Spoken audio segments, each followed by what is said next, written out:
साधक के स्वभाव के अनुसार 11 प्रकार के साधकों का वर्णन किया है। साधकों का कि ऐसे 11 प्रकार के स्वभाव वाले भगवान की साधना करते हैं, प्रभु को प्राप्त करने की साधना करते हैं, भजन करते हैं। ये विषयी पुरुषों की नहीं, ये साधकों की। साधकों में भी 11 प्रकार के साधक हैं। पहला, प्रभु की प्राप्ति की बात सुनकर सत्संग शास्त्रों में कि जीवन का परम लक्ष्य है प्रभु का साक्षात्कार कर लेना, भगवत प्राप्ति करना, परंतु विषय भोगों में अत्यंत आसक्त है। इतना आसक्त है कि विषय भोगों का चिंतन करता रहता है, विषय भोग मिलने पर भोगने की प्रवृत्ति है, पर वो अंदर ही बैठा ले हुए कि लक्ष्य तो भगवत प्राप्ति है, क्या करूं, चल नहीं पा रहा हूं, मेरे जीवन का लक्ष्य तो हमने भगवत प्राप्ति रखा, पर दृढ़ नहीं है, विषयों में आसक्त है और विषय क्रिया भी करता है, प्रभु का भजन भी करता है, पर उसका लक्ष्य मंद होता है, प्रबलता विषयों की होती है और भोगों में वो सुख भोगता है, पर वो ऐसा नहीं कि भजनहीन जीवन व्यतीत करे, तभी उसको साधकों की गणना में लिया गया है। इसे विषयी साधक कहते हैं। भगवत प्राप्ति अभी बहुत दूर है, बहुत दूर है, परमानंद की अनुभूति नहीं होगी। देखो, भजन नष्ट नहीं होता, पर भजन का प्रभाव नहीं होगा हृदय में। बीज है हृदय में, पर वो अंकुरित होना, पल्लवित होना, वृक्ष रूप धारण कर, ये नहीं हो पाएगा। हां, किसी जन्म में होगा, पर इस जन्म में ये जो स्वभाव बन गया है भोगों के प्रति महत्व बुद्धि, सुख बुद्धि और उसे भोगना, पर कहीं न कहीं हृदय में बात बैठ गई है कि जीवन का लक्ष्य तो भगवत प्राप्ति ही है, इसलिए कुछ भजन भी करता है, पर उसे भगवदानंद की अनुभूति नहीं होगी और भजन का प्रभाव प्रकट नहीं होगा। क्योंकि जैसे जैसे वो भोगों में लगेगा वैसे वैसे वो भजन की जो वृत्ति उसने सत्संग और शास्त्र स्वाध्याय से प्राप्त की है वो मंद होती चली जाएगी। और यदि कहीं साधु संग मिल जाए तो फिर भोगों की वृत्ति मंद होती चली जाएगी और दिव्यता आने लगेगी भगवत प्राप्ति के उत्साह की। दूसरा साधक वो विषय भोग और भगवान दोनों को बराबर रखता है। पहला साधक जो वर्णन हुआ वो भगवत प्राप्ति की चाह तो करता है, पर विषय भोग प्रधान है। दूसरा जो साधक है वो भजन भी नहीं छोड़ सकता और विषयों को भी नहीं छोड़ सकता। लगभग लगभग दूसरे में अधिकता पाई जाती है कि वो बैलेंस बना के चलना चाहता है कि ज्यादा जलन भी ना हो और भजन भी होता है। जब जो इंद्रियों ने मांग की, मन ने मांग की, वैसे ही भोग क्रिया की और भजन भी। बहुत समय लगेगा, समय बहुत लगेगा, रंग नहीं आएगा, अभी रंग नहीं आएगा भजन का। तीसरा साधक भगवान की प्राप्ति चाहता है, पर साधन में तत्परता न होने के कारण त्याग का उत्साह है, पर त्याग नहीं कर पा रहा। यहां भोगों की प्रधानता नहीं है, यहां भोगों और प्रभु बराबर नहीं है। वो प्रभु को चाहता है प्राप्त करना, पर साधन में तत्परता ना, जो गुरु प्रदत्त साधन है उसमें प्रमाद होने के कारण जो त्याग का उत्साह है वो त्याग कर नहीं पा रहा। करना चाहता है, नहीं, पर वो निकल नहीं पा रहा है। कारण साधन में तत्परता नहीं। तत्परता जैसी आज्ञा चाहे हुई है वैसे ही करना चाहिए, वो नहीं कर पा रहा है, अर्थात प्रमाद स्थिति। अगर प्रमाद स्थिति रहेगी तो साधन में तत्परता नहीं होगी। तत्परता का मतलब होता है उत्साह पूर्वक जो आज्ञा हुई उसमें दृढ़ता पूर्वक लग जाना। अब उसमें कोई विचार करने की जरूरत नहीं, जैसी आज्ञा वैसा जीवन। अब त्याग करने की जो बात है उसमें उत्साह भी है और बल भी है, और वो त्याग देगा, आगे बढ़ जाएगा। पर ये जो तीसरे स्वभाव का साधक है वो साधन में तत्परता ना होने के कारण त्याग किसको करना ये भी जानता है, त्याग का उत्साह भी करता है, पर वो त्याग नहीं पाता है, समय लगेगा। सत्संग साधन करते करते जब ये तत्परता आने लगेगी तब वो विषयों का त्याग कर देगा। चौथा, प्रभु को चाहता है, प्रभु से मिलूं, साधन भी करता है पर बहुत जल्दी ऊब जाता है। इतने दिन हो गए, कोई लाभ तो मिला नहीं, आनंद तो मिला नहीं, भगवान तो मिले नहीं, और मन भी बहुत जला रहा है भोगों के लिए। क्या करूं, भाग जाऊं क्या, छोड़ दूं क्या? ऐसे स्वभाव का साधक बिल्कुल ठीक नहीं। ये स्वभाव बिल्कुल ठीक नहीं। अगर आप ऐसे ही साधन से तत्परता पूर्वक लगे रहें, ऊबे ना, तो ये जो ऊबन देने वाली वृत्तियां ये नष्ट हो जाएंगी। आपका जो आंतरिक हृदय मलिन है वो निर्मल हो जाएगा, आपको आनंद की अनुभूति। ये बहुत नजदीक पहुंचा हुआ साधक है। ये जो ऊबना होता है बस ये हटने की जरूरत है। वो साधन में तो लगा ही है, त्याग की भावना भी है, भजन भी करता है, पर जो हृदय मन में विषयों के आकर्षण से जल रहा है वो उसे पचा नहीं पाता, विवेक कम होने के कारण। अगर विवेक प्रधान हो तो अंतःकरण से तटस्थ रहे तो उसको सहन कर जाएगा, फिर ये सब वृत्तियां खत्म हो जाएंगी, भस्म हो जाएंगी। भजन के द्वारा ये असत वृत्तियां भस्म होती हैं। पांचवा, प्रभु के लिए साधन करता है, तत्परता भी है, पर उससे संदेह है कि मेरे जैसे को भगवत प्राप्ति कहां हो सकती। बहुत बड़ी कमी। महापुरुषों ने कहा है, आशा बंधा समुत्कंठा, ये निरंतर आशा रहे कि मैं लगा तो हूं भजन में, लेकिन प्रियालाल अपनी कृपा से मुझे निश्चित प्राप्त होंगे, गुरु कृपा से निश्चित प्राप्त होंगे, धाम कृपा से निश्चित प्राप्त होंगे। इसमें बिल्कुल संशय नहीं होना चाहिए। पर पांचवें कोटि का जो उपासक होता है उसको ये विश्वास ही नहीं हो पाता इन बातों पर। साधन भी करता है पर उसको लगता है कहां मेरे को भगवत प्राप्ति होगी, नहीं होगी। ये कुछ परमार्थ मार्ग ऐसा है कि यदि आपने ऐसा सोच लिया तो नहीं होगी।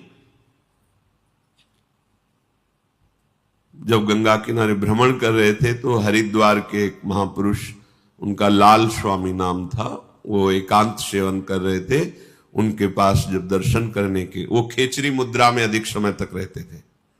योग की एक खेचरी मुद्रा है, उसमें वो रहते थे। रात्रि में समय दिया उनके शिष्यों ने कि आप आके वार्ता कर सकते हैं। रात में 10 बजे के लगभग गए, प्रणाम। बड़ा ही मृदु स्वभाव, अमृतमयी वाणी, गंभीर भगवत स्वरूप। तो उन्होंने डायरी लेके गए थे कि कोई शब्द भूल ना जाए, बाहर निकलती तुरंत लिखना। महापुरुषों के वचन अमृत होते हैं। उस समय हमारी समझ में ना आवे, पता नहीं कब समझ में आवे, इसलिए वो शब्द रख लेना चाहिए। उन्होंने कहा, जैसा तुम सोचोगे वैसा ही बन जाओगे, जैसा बनना है वैसा सोचना प्रारंभ करो। पहला शब्द उनका था। दूसरा शब्द, जैसा तुम सोच रहे हो, जो तुम बनना चाहते हो, उसके अनुसार जो सिद्धांत है उस पर चलो, एकांत सेवन करो।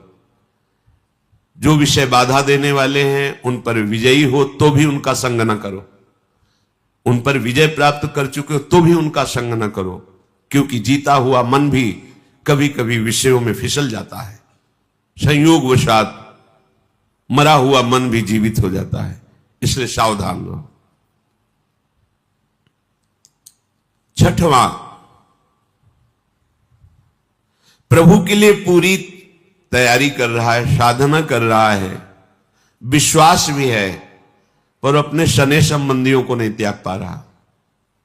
छठवां, ऐसा साधक होता है, साधन में भी लगा है, बस वो अपने शने संबंधियों, रिश्तेदारों को नहीं त्याग पा रहा। वहीं से भोजन चल रहा है, वहीं से वास व्यवस्था चल रही, उनका मिलना जुलना आना जाना सब वैसे ही, पर चाहता है भगवत प्राप्ति हो जाए, उसे विश्वास भी है कि भगवान कृपा से मिल जाएंगे, पर वो भगवान की आज्ञा को भूल जाता है कि उपासक मेरे लिए अपने सुहृदों के सुख का त्याग कर देता है। जैसे महाप्रभु हरिवंश चंद्र जी कहते हैं, इस मार्ग में सहजानंद बरसाने वाली स्वामी जी के चरणों का आश्रय दृढ़ करने के लिए अपने परिवारजनों के द्वारा प्राप्त हुए सुख का त्याग, अर्थ के द्वारा प्राप्त होने वाले सुख का त्याग और बड़ी बड़ी साधनाओं के द्वारा प्राप्त होने वाली सिद्धि सुख का त्याग, ये स्नेह संबंध त्याग करने के लिए बहुत जगह आज्ञा प्राप्त है। तात मात सुत दार देह में मति अरुझय मति मंदा, हित किशोर को है चकोर तु लख वृंदावन चंदा, जननी जनक बंधु सुत दारा तन धन धाम सुहृद परिवारा, सबकी ममता ताग बटोरी मम पद मन ही बांध बर डोरी। ये कमी रह जाती है उपासक में। जो छठवें स्थिति का साधक है वो भजन भी करता है, तत्परता भी रखता है, पर अपने पारिवारिक रिश्ते सने संबंधियों का त्याग नहीं कर पाता, इसलिए समय लगेगा। सातवें, प्रभु के लिए विश्वास है, भरपूर त्याग है, साधन में तत्परता है, पर सम्मान और बड़ाई प्रिय है। वो अपना सम्मान चाहता है, दूसरों से अपनी बड़ाई प्रणाम नमस्कार कीर्ति चाहता है। फिर समस्या है, फंस गया। अभी भगवत साक्षात्कार बहुत दूर है, क्योंकि शरीराभिमान पुष्ट होता रहेगा। भगवत प्राप्ति के लिए सम्मानम कल्याति घोर गरलम, ये जो सम्मान है ये विष है, ये अमृत पान के लिए जो हमारा हृदय तैयार हो रहा है उसमें बाधा पहुंचा देगा। जब कोई अपने को प्रणाम करे तो तत्काल भगवत भावना कीजिए, प्रभु क्या लीला कर रहे हो, अंदर ही मन में सोचकर मानसिक प्रणाम कीजिए। अगर ऐसी भावना नहीं बन पा रही तो आपके गुरुदेव का प्रणाम हो रहा है, आपको नहीं, क्योंकि आपकी कंठी तिलक माला नाम मंत्र उपासना गुरुदेव का है और इसी को तो प्रणाम कर रहे हैं, तो वो गुरुदेव को प्रणाम कर रहे हैं, अपने को नहीं। ऐसी भावना दृढ़ करें। आठवें, प्रभु पर विश्वास है, त्याग की भावना प्रबल है, पर वो अपने गुरु प्रदत्त मार्ग में चलता नहीं, बदलता रहता है, अपनी वृत्तियां बदलता है, कभी ये कभी वो कभी ऐसे। गुरु प्रदत्त अब भी भगवत प्राप्ति में अंतराय है। प्रभु पर विश्वास है, त्याग भी है, पर वो गुरु प्रदत्त उपासना में दृढ़ नहीं, बार बार मन बदलता रहे, कभी ये पढ़ा कभी वो पढ़ा, कभी ये अनुष्ठान कभी वैसे चला, ऐसा नहीं। सांगो पांगो उपासना, गुरु प्रदत्त नाम, गुरु प्रदत्त मंत्र, गुरु प्रदत्त कंत अर्थात इष्ट, गुरु प्रदत्त ग्रंथ, एक सांगो पांगो उपासना में मन को समाहित कर दिया, बात बन गई। नवा, प्रभु पर विश्वास है, त्याग है, साधन में तत्परता है, पर लक्ष्य दृढ़ नहीं कर पा रहा। हम श्यामा श्याम के श्री चरणारविंद के निज सेवक हैं, हरिवंश बलिदास रसिकनन ने शान बजायो, एक श्याम श्यामा पद प्रीति। बस श्री हरिवंश चरण निज सेवक बिचले नहीं, छाणी रस रीति। चाहे लाभ आवे चाहे हानि आवे, अब तो बेल फैल गई जाने सब कोई। बस दृढ़ निष्ठा, मन क्रम वचन त्रिशुद्ध सकल मन, हम श्री हित हरिवंश उपासी। दृढ़ता, लक्ष्य की दृढ़ता। विभिन्न प्रकार के भगवान की उपासना पद्धतियां हैं, बहुत से भगवान के लीला अवतार हैं, बहुत से भगवान के नाम हैं, ऐसे ही भक्त हैं, सब वंदनीय हैं। पर हमें प्रियाजू ने जिस मार्ग में चयन किया है, हम तो जानते भी नहीं थे मार्ग, इस मार्ग को प्रियाजू ने चयन किया, प्रियाजू ने अपने चरणों की शरण दी है, प्रियाजू ने हमें मार्ग दिया। अब हमको अपनी मनमानी नहीं करनी। अब जो एक कहें करें हम सोई, आयस लिए चले निज दासी, मन क्रम वचन त्रिशुद्ध सकल मत, हम श्रीहित हरिवंश पासी। दृढ़ता, ये मनमानी आचरण करने वाले कृपा की अवहेलना करते हुए दिखाई देता है, दुर्गति दिखाई देती है, पर पकड़ नहीं सकते। क्यों? क्योंकि देहाभिमान इतना पुष्ट है कि जो भी बोला जाएगा उसका प्रतिकूल भाव आएगा, रास्ता ही खत्म। ये रास्ता श्रद्धा से चलता है। प्रथम हृदय श्रद्धा जो करे, हमारी बात पर श्रद्धा, हमारे उपदेश पर श्रद्धा, दिए गए भजन सिद्धांत पर श्रद्धा, मार्ग पुष्ट है, चले जाओ, गिरोगे नहीं, हर समय गोद में रहोगे। पर वो देहाभिमानी अपनी मनमानी आचरण करने के कारण वो लक्ष्य में दृढ़ नहीं हो पाता है। 10वां,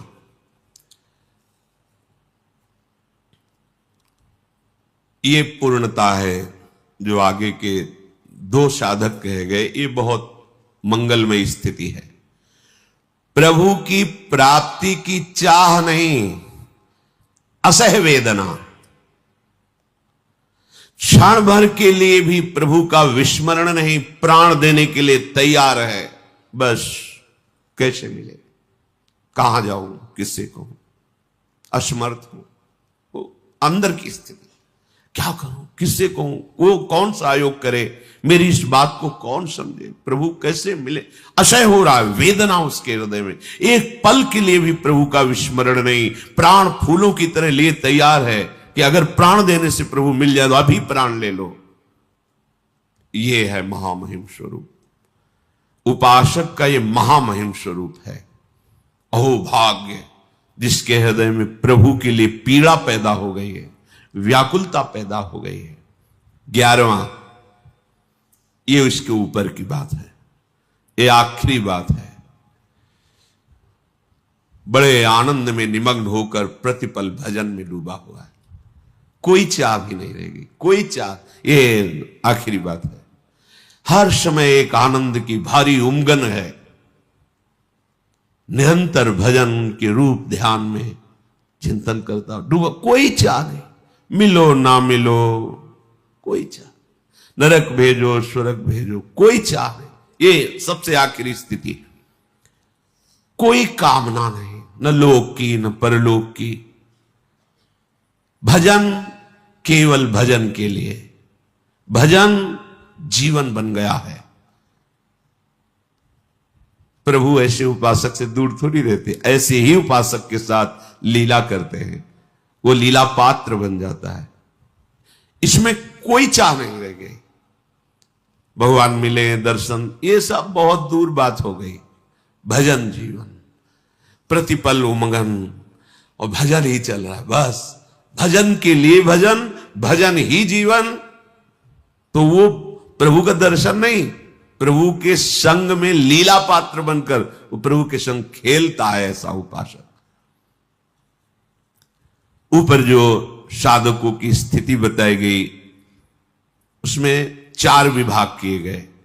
पहला है मंद साधक, मृदु, इसमें उत्साहहीनता रहती है भजन के प्रति। जो मंद साधक है वो प्रतिभाहीन होता है, कांतिवान नहीं है, प्रसन्नता नहीं, ये कैसे बुझा हुआ सा जीवन। गुरु के वचनों में तर्क वितर्क करके अपनी बुद्धि के अनुसार चलने की चेष्टा है मंद साधक। जैसी आज्ञा वैसा नहीं, उसमें अपनी मनमानी लगा लेना, दुष्कर्मों से भी कोई परहेज नहीं ज्यादा, अधिक भोजन में प्रियता होना, जनेंद्रीय भोग प्रदान होना, चित्त में चंचलता रहना, कोई भी सेवा साधन से बचने का स्वभाव होना, तुरंत उत्तर वो हम तो बचने का स्वभाव होना, और ब्रह्मचर्यहीन होना,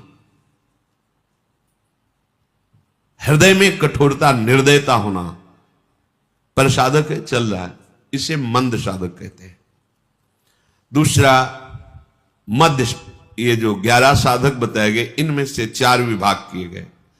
दूसरा मध्य साधक, सर्वत्र समबुद्धि करने की चेष्टा करना, मध्य साधक। कितना भी उसे कोई सताए, क्षमा का भाव रखना, हमारे पुण्य क्षीण ना हो, पुण्य बढ़ते रहे, ऐसी अभिलाषा रखना, प्रिय बोलना, गुरु के वचनों पर विश्वास रखना, हर कार्य को चतुरता पूर्वक करने की भावना करना, अच्छे से कार्य हो जाए, पर भोगों में प्रियता होना, अच्छा लगता है, अच्छा भोजन, अच्छा सब, विलासिता, इस दोष के कारण साधक अच्छा है, पर वो अभी उत्तम दशा में नहीं आया, मध्य स्थिति में है। अधिमात्र साधक उत्तम दशा को प्राप्त, स्थिर बुद्धि होना, नाम में, रूप में, लीला में, धाम में, गुरु उपदेश में, जो सुना वैसे का वैसा पकड़ लिया, कोई मन की बात उसमें नहीं लगाई। मनोलय, साधन में लगना, मनोलय कहते हैं जैसे हम नाम जप कर रहे हैं और मन भाग रहा है, दुनिया का चिंतन, दुनिया की बातें, ये नहीं, वो मनोलय, जो नाम जप रहा है तो नाम में ही डूब गया, सब भूल जाता है। जैसे मंत्राकार वृत्ति एकदम चल रही, फिर खोजने में भी कोई बात नहीं आएगी, क्योंकि खोजने वाला तो मंत्र में लगा हुआ है, ये लय के प्राप्त हो रहा है, सब विस्मृत होता जा रहा है, केवल मंत्र सामने है, लय को प्राप्त, ना मनोराज्य हो रहा है, ना कोई अन्य चिंतन हो रहा है, उसी में लय हो रहा है, मन उसी में डूब रहा है। जो अधिमात्र उत्तम अवस्था का साधक है, स्थिर बुद्धि वाला और मनोलय वाला, मन को लय कर रहा है, जो साधन में कर, सेवा में तो डूबा हुआ सेवा, वाणी में तो डूबा हुआ वाणी गायन, और वीरशाली अर्थात ब्रह्मचर्य पुष्ट, दयाशील, क्षमावान, सत्य बोलने में, गुरु सेवा परायण में परम प्रवीण, नियमित रूप से प्राप्त हुई गुरु प्रदत्त साधना में महाबुद्धि योग, अर्थात बिल्कुल वैसे ही चलना, बिल्कुल मनमानी नहीं,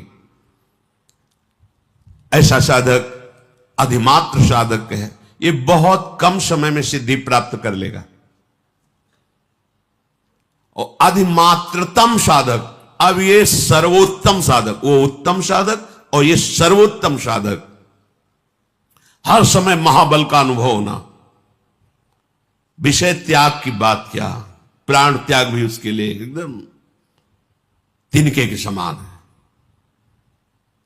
महान उत्साह हृदय में रहना, उत्कंठा एकदम, जैसे कई बार सत्संग में कहा कि मैं कैसे बतावें, जब उपासक प्रभु में पूर्ण शरणागत हो जाता है, पूर्ण शरणागत, तो हृदय में ऐसा उत्साह होता है, ऐसी फूलन होती है, मान लो जैसे एकदम अज्ञानी जीव विषयासक्त और उसका ब्याह का उत्सव हो रहा हो, वो ब्याह करने जा रहा है, फूला फूला घूमता है, या जैसे माँ उसके इकलौते बेटे का ब्याह हो रहा है, वो फूली, किसको क्या दे दूं, क्या स्वागत कर दूं, प्रेम सहित हुलसात सेवा श्यामा श्याम की, मन में अत्यंत उत्साह, प्रतिपल प्रतिपल। पर ये चौथी अवस्था का महापुरुष जो अधिमात्रम साधक कहा गया, उत्तम नहीं अति उत्तम, शास्त्रों के